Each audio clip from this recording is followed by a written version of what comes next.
On y va, mes amis? Oui, on y va, c'est bon, tout le monde est prêt? En tant que Réaction 19, nous avons organisé le 1er juin une table ronde sur les effets secondaires. Et parmi les intervenants, il y a eu Mélodie de Wémocycle. Et au mois de juin, nous étions, pas au début, mais c'était quand même les prémices de cette structure associative qui n'était pas encore associative, mais qui était avant tout un groupe sur Instagram. Le problème des effets secondaires sur les règles de femmes est un problème qui est très touchant parce que ça touche l'intimité des femmes. C'est un sujet délicat dans notre société qui est devenue une société même un peu puritaine. Donc automatiquement, j'ai ouvert la porte à ça. Et pour moi, c'était très important d'être présent parce que d'abord, c'est toujours le message de dire que quand je me suis mis à lutter contre ces produits qu'on appelle vaccins, c'était pas du tout parce que je suis quelqu'un de cloisonné dans la vie en disant on est vax ou on est anti-vax, on est masque ou anti-masque, on est pour ou contre. La question, c'est qu'aujourd'hui, on a des femmes comme d'autres personnes qui ont été par contrainte ou par volonté soumis par extorsion de consentement, par obligation imposée, et aujourd'hui subissent des effets secondaires. Et parmi ces gens, il y a des femmes qui sont touchées dans leur cycle. Nous savons qu'elles sont passées devant la commission du Sénat, qui a rendu un rapport mi-figue, mi-raisin, qu'aujourd'hui, il y a encore beaucoup de difficultés à faire reconnaître ces effets. Et le fait qu'il y a des femmes aujourd'hui qui sont totalement bouleversées dans leur vie au quotidien et qui ont aujourd'hui des symptômes graves. Et ça, pour moi, c'est quelque chose qui ne fait qu'attester que nous avions raison de dénoncer, que nous avions raison de dire attention, ce ne sont pas des médicaments, des vaccins qui ont été prouvés, qui ont prouvé leur efficacité, etc. Moi, mes enfants sont vaccinés. Moi-même, je suis vacciné des vaccins qui sont les vaccins classiques de tous les enfants. Mais ce produit-là, non. Ce produit-là, moi, je considère qui n'avait pas donné ses preuves, que faire une MM conditionnelle pour des produits de cette nature, qui en plus sont des produits fondés sur une technique qu'on appelle l'ARN messager, que quand on dit oui, c'est prouvé, c'est génial, non, c'est pas prouvé. On avait utilisé l'ARN messager pour attaquer certaines maladies orphelines ou certaines maladies auto-immunes avec des enfants qui étaient dans des situations graves. Et quand vous avez quelqu'un qui a des enfants qui vit quelque chose d'extrêmement grave, on est prêt à tout. On sait, le cas échéant, que le risque inéluctable sera la mort. Mais pas pour des gens qui sont saines. On voit les enfants aujourd'hui ne risquent rien. On parle de un décès à cause de la Covid. Donc la question qui se pose aujourd'hui, est-ce que le jeu en vaut la chandelle ? Est-ce que les bénéfices-risques ont été réellement évalués ou les effets aujourd'hui que sont produits sur nos populations sont beaucoup plus graves que les bénéfices que ces produits ont apportés? Aujourd'hui, s'il y a une baisse de l'épidémie, ce n'est pas à la suite des vaccins. C'est une baisse naturelle, d'abord parce qu'il y a une immunité qui s'est faite, parce qu'aujourd'hui, les gens qui ont été touchés par la Covid ont au moins 18 mois d'immunité. Donc ça veut dire tout simplement qu'avec la prolifération des gens touchés par la Covid, il s'est créé une immunité collective et ces défenses immunitaires empêchent un virus de progresser. Nous constatons des problèmes au niveau du sang, au niveau des coagulations, nous avons des thromboses, quand même des myocardites, des péricardites qui sont quand même reconnus. Maintenant le problème, c'est comment informer les gens, comment faire remonter les informations, comment judiciariser ces effets pour que les gens soient, le cas échéant, indemnisés. Est-ce que l'État sera prêt à reconnaître cela ou l'État fera tout pour empêcher que les gens, comme des femmes qui sont aujourd'hui totalement déréglées, des femmes qui ont même perdu leurs règles, puissent être indemnisées et se faire reconnaître en tant que victimes? Ça, c'est le problème parce qu'aujourd'hui, l'État a tellement fait pour que les gens se fassent piquer qu'aujourd'hui, l'État reconnaître qu'il a fait plus de mal que de bien, c'est quelque chose de très difficile. Et on le constate quand même qu'aujourd'hui, nous sommes le 8 octobre, eh bien 8 octobre, on n'entend quasiment plus parler de la vaccination parce que le sujet est devenu quasiment un sujet tabou dans la classe politique. La classe politique parce qu'ils ont été complices. Tout le monde est tombé dans le panneau. Tout le monde s'est mis au service des big pharma, tout le monde s'est mis au service des industries pharmaceutiques qui ont imposé leurs lois et qui ont imposé effectivement ce choix qui était un choix totalement absurde parce qu'on a privé les gens de soins. Pour moi, nous sommes que dans une phase embryonnaire de ce qui est le fléau des effets secondaires. Vous avez rencontré beaucoup de personnes qui avaient subi des effets secondaires suite au vaccin? Je connais des personnes qui aujourd'hui ont des effets, même très proches, avec qui je travaille, mais qui n'osent même pas reconnaître. C'est-à-dire que quand vous avez une femme qui vous dit « tout allait bien dans ma vie », et je ne vous parle de femme parce qu'on est vraiment dans le thème de la manifestation d'aujourd'hui, et qui, à un moment donné, elle vient à la réunion du 1er juin que je connais, qui est avocate, et qui dit depuis la vaccination, je n'ai plus mes règles, ça fait 7 mois que je ne les ai plus, et qu'il faut la réunion du 1er juin pour qu'elle ait le courage de le dire parce que c'est quasiment une chose honteuse, eh bien là, c'est bien le signe que nous avons tous autour de nous des gens qui ont des effets. Le problème, c'est qu'il y a beaucoup de gens qui sont dans le déni. Pourquoi? Parce que pour une personne qui a accepté le message du gouvernement, pour une personne qui a accepté le message de l'État, pour une personne qui a dit mais oui, il faut que tu fasses vacciner pour protéger les autres parce que sans la vaccination, tu vas être porteuse du virus et tu vas peut-être tuer ta grand-mère, etc. Et le fait aujourd'hui de dire je me suis fait vacciner, je me suis plié à cette doxa, je me suis plié à cette volonté de l'État et en plus je suis aujourd'hui dans la merde, c'est quelque chose d'extrêmement honteux. C'est comme si on avait dit aux gens pendant 2 ans Dieu existe et puis un jour tu découvres que Dieu n'existe plus. La remise en cause totale de cette sorte de religion, parce qu'en réalité ce que nous avons vu, que ce n'était plus un discours scientifique, on n'était plus dans un discours médical, on était dans une sorte de religion. La vaccination était devenue une religion parce qu'elle a divisé les gens entre le bien et le mal. Tu étais vacciné, tu faisais partie du corps du bien, tu n'étais pas vacciné, tu faisais partie du corps du mal. Il est difficile pour quelqu'un qui s'est plié de dire je fais une connerie, je fais une erreur. Vous avez beaucoup parlé de la fraude électorale. Ça en est où cette histoire? La question de la fraude électorale, c'est quelque chose d'extrêmement complexe. Pourquoi? Parce que notre système est un système qui est contrôlé par le Conseil constitutionnel. Ça veut dire qu'il n'existe pas une juridiction qui soit une juridiction vraiment autonome, qui juge des effets des élections. Premier point, pour avoir de la justice, il faut avoir déjà un tribunal qui soit impartial et désintéressé. Alors que vous avez le Conseil constitutionnel qui est juge et parti. C'est-à-dire que le Conseil constitutionnel, c'est lui qui détermine les candidats, celui qui dit qui est bien, qui a raison, qui a tort, et puis à la fin, c'est lui qui va aussi juger si éventuellement même il aurait commis lui-même des conneries. Deuxième problème, vous avez une loi électorale qui est extrêmement mal faite, parce que quand on l'étudie en profondeur, la détermination des problèmes qu'on peut rencontrer et tout ce qu'on peut soulever doit être fait dans un délai très très court. C'est 48 heures, tous les problèmes doivent être soulevés dans le cadre du scrutin. Aujourd'hui, moi je dénonçais autre chose, je dénonçais un problème qui est un problème beaucoup plus grave, la gestion informatique des élections. Pourquoi? Parce que normalement, les élections, si un bulletin, c'est du papier, mais sinon, nous avons aussi un système électronique, un système numérique par Internet qui est intervenu. Et quand vous savez que toute la gestion de tous les sites du gouvernement et de l'État français sont gérés dans des hubs qui ne sont pas du tout en France, mais qui sont aux États-Unis, nous sommes dans une violation totale des règles. Normalement, juridiquement parlant, on ne doit pas faire transiter des informations qui relèvent de la sécurité, parce que l'élection est quand même le moment le plus important de la démocratie, et que tout ceci passe entre les mains d'une puissance étrangère qui est les États-Unis. Aujourd'hui, il y a un recours qui a été déposé à la Cour européenne des droits de l'homme. Moi, je n'ai pas beaucoup d'espoir. Je n'ai pas beaucoup d'espoir parce que, vous savez, j'ai une vision aujourd'hui de la justice, pas de la justice au quotidien, la justice qui tranche et qui condamne le voleur, tout ça, ça existe. Je parle de la justice d'un tribunal qui peut sanctionner les agissements de l'État.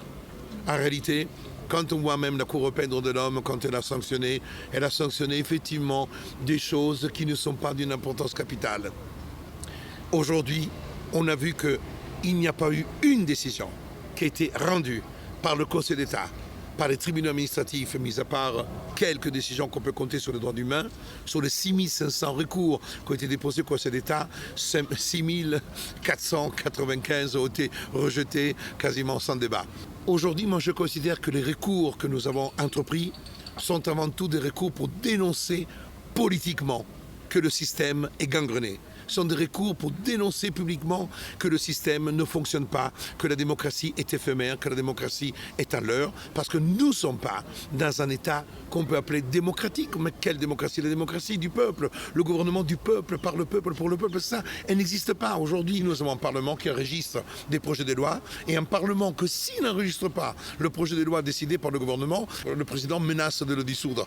Ça, c'est une démocratie. Les institutions de la République, ce sont les autorités administratives indépendantes. indépendantes, qui sont dirigées par des fonctionnaires, qui sont des fonctionnaires qui sont nommés par l'État, qui décident pour nous, qui décident pour l'énergie, qui décident pour la justice, qui décident pour la concurrence, qui décident pour la monnaie. Donc aujourd'hui, la démocratie, elle est entre les mains de technocrates, et c'est pour cette raison que même l'élection est un phénomène purement technocratique. Oui, les gens vont élire, mais ils ont élu les candidats qu'on a bien voulu qu'ils soient élus. On n'a pas donné les parrainages à qui on ne voulait pas les donner. Donc aujourd'hui, la fraude électorale, ce n'est pas que le jour du vote. La fraude électorale, c'est le mécanisme qui est en place, qui est un mécanisme totalement gangréné.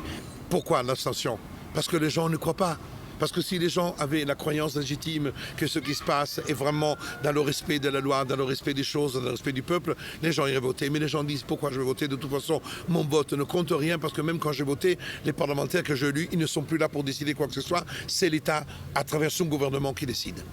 Donc vous pensez qu'il y aurait quoi comme solution? Le dernier mouvement populaire que nous avons connu qui a fait peur, c'est le mouvement des Gilets jaunes. Quand vous avez le peuple qui bouge, quand vous avez 1 million, 2 millions de personnes, là, ça fait peur. Parce qu'avec 2 millions de personnes, vous pouvez mettre tous les chars armés que vous voulez, vous ne le bloquerez pas. Ça veut dire tout simplement qu'aujourd'hui, la modification des institutions, parce que la Constitution de 1958 est une constitution monarchique. Et je le réitère et je le répète sans aucun problème. Et je suis prêt à défier toutes les discussions avec les constitutionnalistes parce que je le sais très bien, je suis juriste, j'ai fait mes études dans ce pays, j'ai étudié comme un malade, j'ai même enseigné à la fac. Pendant des années, j'étais assistant, j'ai fait des cours à la fac. Donc je ne suis pas quelqu'un qui a décidé depuis 2 ans et demi de parler du droit. Et je continue à étudier le droit et je continue à le faire. Donc le message est très simple, c'est qu'aujourd'hui, on ne veut pas mettre de la démocratie. Je fais un exemple qui est très, très évident et qui permet aux gens de comprendre. Vous prenez une cour d'assises. La cour d'assises, ce sont 9 jurés tirés au sort et que vont siéger pour juger des crimes extrêmement graves. Là, on est dans ce qu'on appelle une juridiction démocratique. Et je peux vous dire une chose, qu'il y a une juridiction qui, pour moi, comporte très peu de critiques. C'est la juridiction des cours d'assises. Parce qu'effectivement, les cours d'assises sont des jurés et ces jurés participent à la décision de justice qui est respectée. Vous avez très peu. Je dirais même aujourd'hui, on pourrait quasiment dire qu'il n'y a quasiment pas d'erreurs judiciaires. On a eu quelques affaires dans le passé parce qu'il y a la pression populaire, etc. Après, il y a eu même l'abrogation de la peine de mort parce que l'affaire du pôle rouge, par exemple, est très emblématique. Mais si le peuple tiré au sort est capable de juger les crimes les plus graves, pour quelle raison le peuple ne pourrait pas siéger au Conseil supérieur de la magistrature? Pourquoi il ne pourrait pas siéger dans toutes les institutions de la démocratique? Moi, je voudrais que le peuple soit avec le juge de la Cour de cassation, que le peuple soit assis au Conseil constitutionnel. Je voudrais que le peuple soit présent dans toutes les autorités administratives indépendantes. Mais ces réformes-là ne peuvent arriver que si le peuple va dire « je veux de la démocratie, je veux participer au jeu démocratique, je veux être présent ». J'en ai marre que des technocrates qui se croient une élite supérieure décident pour nous et décident de notre vie. Qu'est-ce que vous pensez donc du coup de la guerre en Ukraine et de toutes les pénuries qu'on nous impose par rapport à ça? Moi, je pense personnellement qu'il n'y a pas du tout de pénurie. Tout ça, c'est quelque chose qui est extrêmement bien organisé parce que d'abord, nous avons toujours le même problème du pyromane qui fait le pompier. Parce que quand on parle, par exemple, de l'énergie électrique en France, qui était le pays qui, depuis l'histoire, depuis même la Deuxième Guerre mondiale, ont été parmi les premiers pays à travailler sur l'énergie hydroélectrique, à faire les plus grands barrages d'Europe, etc. On a toujours une culture d'énergie parce on voulait être un État souverain. La France était un État souverain et on savait que l'énergie était déterminante. Après, ça a été l'énergie nucléaire. Et nous avons, je crois, une cinquantaine de centrales électriques, centrales nucléaires électriques. Et nous en avons simplement plus de la moitié qui sont à l'arrêt parce qu'on n'a pas su les entretenir, parce qu'on n'a pas fait le nécessaire. Aujourd'hui, si nos centrales étaient parfaitement entretenues, il n'y aurait aucune difficulté pour avoir de l'électricité en France, que la France a toujours vendu l'électricité même aux autres pays d'Europe, que des fois on a tellement produit qu'on était obligé de la jeter dans la terre parce qu'on ne peut pas l'accumuler. Donc tout ceci est le fruit d'incurie, de ce qui est une volonté, selon moi, encore en utilisant tous ces moyens, de sidérer les gens et de les garder, de les placer sous une forme de tutelle qui est, j'appellerais aujourd'hui une tutelle organique, c'est-à-dire perpétuelle, structurelle. Aujourd'hui, l'État a la clé du robinet, il peut ouvrir et fermer. Donc à partir de là, cette manière de dire, parce que du fait qu'on avait peur d'un automne chaud au sens social, Et s'il n'y avait pas eu la pression concernant l'énergie, aujourd'hui, peut-être les gens auraient le temps d'envisager qu'est-ce qu'on va faire pour aller emmerder ce gouvernement qui nous a emmerdés pendant 2 ans. Donc, à travers ça, on sidère les gens d'abord avec une épidémie, après on va les sidérer avec l'énergie, après on va les sidérer avec l'écologie, alors que ceux qui gèrent, je vais vous dire autre chose, ils n'en ont rien à branler. Parce que ceux qui gèrent et ceux qui ont le pouvoir, ils s'en foutent réellement. Le premier pollueur en France et les premiers pollueurs en Europe, ce sont les États eux-mêmes. Donc aujourd'hui, aller emmerder les gens dans leur foyer pour leur faire descendre d'un degré, pour garder les gens dans c'est une manière de les garder en soumission permanente. Une sorte de aliénation constante, ce que Marx appelait l'aliénation des gens dans le cadre du travail. Avant, les gens étaient aliénés parce qu'ils travaillaient 14 heures par jour. Maintenant, les gens ne travaillent plus 14 heures par jour, donc il faut les aliéner ou les garder à la maison. Tout ça, c'est très positif parce que les gens qui ne bougent pas, les gens qui n'ont pas envie de manifester, les gens qui n'ont pas envie d'aller dans la rue discuter, de se trouver, n'emmerderont personne. Et comme ça, on aura la paix sociale. Et qu'est-ce que vous pensez du fait que nous, notre pays, qui est censé être quand même un pays médiateur dans les conflits internationaux, prend part à une guerre qui ne nous concerne absolument pas? La chose qui est assez absurde, c'est que toutes les décisions qui ont été prises par ces technocrates qui gèrent l'Europe, il n'y a pas eu une décision qui a été rendue par un parlement dans lequel effectivement le peuple a été associé pour dire est-ce qu'on intervient, est-ce qu'on participe, est-ce qu'on est vraiment face à une guerre qui met en péril l'Europe. Alors les gens disent mais oui, mais si la Russie avait attaqué la France, mais les conditions ne sont pas les mêmes. L'attaque qu'il y a entre la Russie et l'Ukraine, c'est une guerre qui concerne une histoire bien ancienne qui va bien au-delà de ce qui se passe depuis 10 ans. C'est l'Occident manipulé par l'Amérique avait cru à un moment donné qu'il pouvait manipuler Poutine, parce que je rappellerai à tout le monde que Poutine a été invité en Italie, en Europe, en Allemagne, en France, reçu en pompe à magne, on dit en italien, c'est-à-dire été reçu avec le tapis rouge, qu'on a fait de lui quasiment un partenaire. Donc à l'état de choses, aujourd'hui, le conflit, moi je ne suis pas un spécialiste, je pense, j'ai eu à répondre à quelques interviews sur le sujet. Aujourd'hui, je pense sincèrement que la guerre est terminée.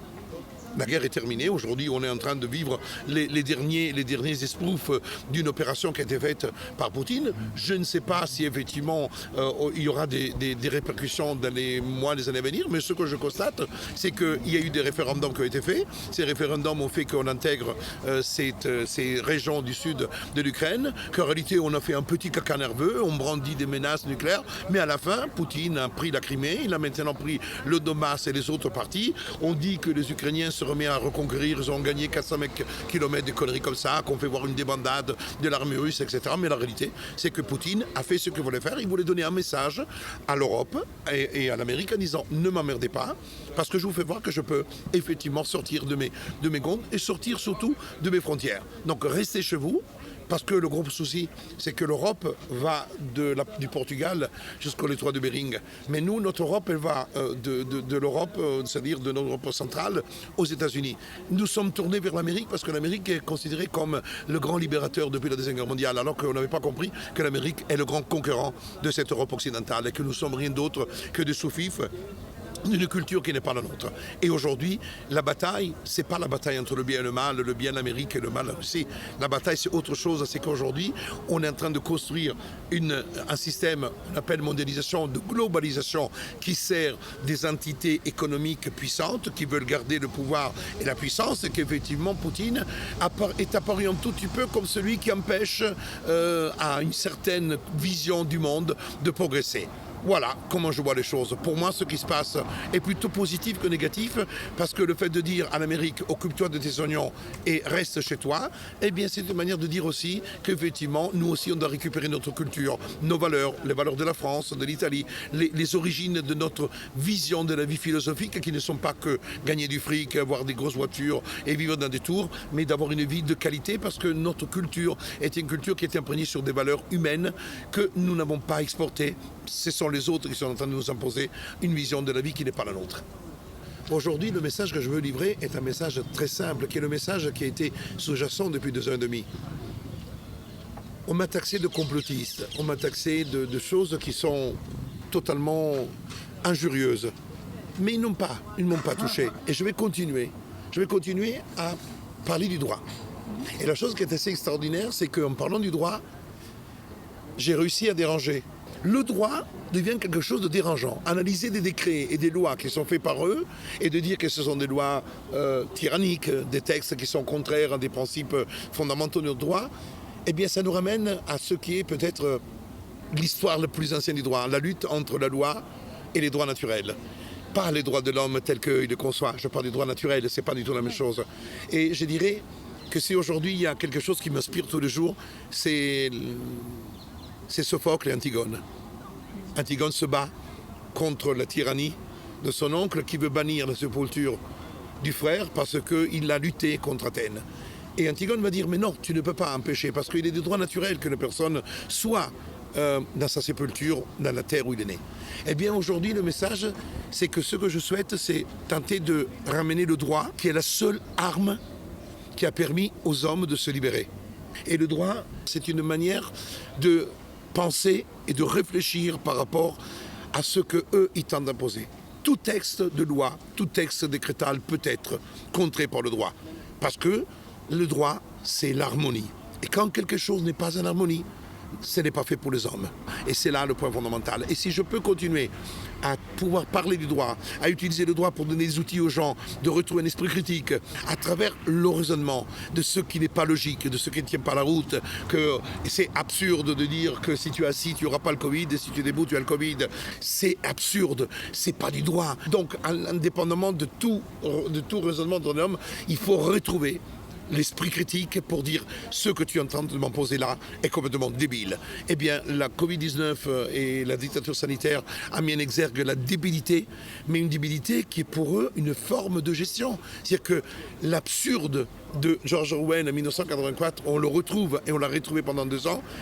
Et je termine sur ça, et je le dis à tout le monde, si ce que nous avons vécu a été fait en utilisant les institutions dans lesquelles nous vivons, s'ils ont été capables de faire ce qu'ils ont fait avec ces institutions, si nous ne changeons pas les institutions, nous pouvons revivre ce que nous avons vécu pendant 2 ans et demi, les privations de liberté.